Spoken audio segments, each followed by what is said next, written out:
causa. Algunos querían prenderlo, pero nadie le puso la mano encima. Los guardias del templo acudieron a los sumos sacerdotes y fariseos y estos les dijeron: ¿por qué no lo habéis traído? Los guardias respondieron: jamás ha hablado nadie como este hombre. Los fariseos les replicaron: ¿también vosotros os habéis dejado embaucar? ¿Hay algún jefe o fariseo que haya creído en él? Esa gente que no entiende de la ley son unos malditos. Nicodemo, el que había ido en otro tiempo a visitarlo y que era fariseo, les dijo: ¿acaso nuestra ley permite juzgar a nadie sin escucharlo primero y averiguar lo que ha hecho? Ellos le replicaron: ¿también tú eres Galileo? Estudia y verás que de Galilea no salen profetas. Y se volvieron cada uno a su casa. Palabra del Señor. Gloria a ti, Señor Jesús. Es significativo que la discusión, en este caso, en este fragmento del Evangelio de San Juan, no gira, como en otras ocasiones, sobre algún hecho de Jesús. Generalmente le discutían o le acusaban porque había hecho milagros en sábado. Eso estaba prohibidísimo en la ley judía, hacer un trabajo el sábado, y consideraban que un milagro, una curación, era un trabajo. Bueno, en este caso no es así. En este caso la discusión gira en torno a la enseñanza. Empieza diciendo el Evangelio: algunos de entre la gente que habían oído los discursos de Jesús, la enseñanza.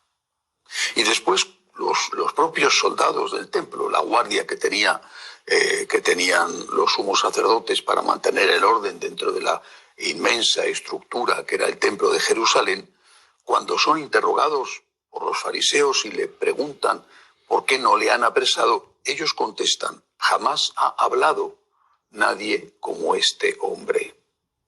Hablado, discursos, enseñanza.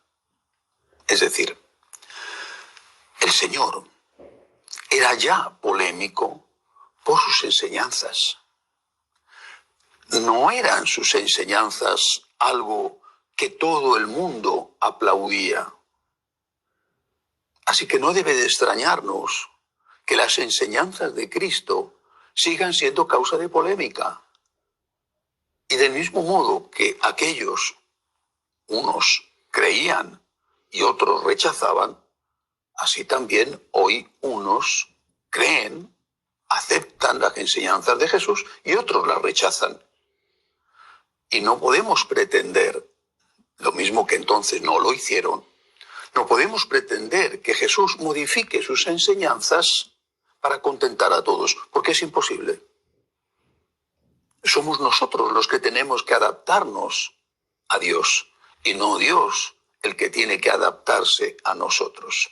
Somos nosotros los que tenemos que escuchar las enseñanzas de Dios e intentar, con su gracia, con nuestro esfuerzo, intentar practicarlas.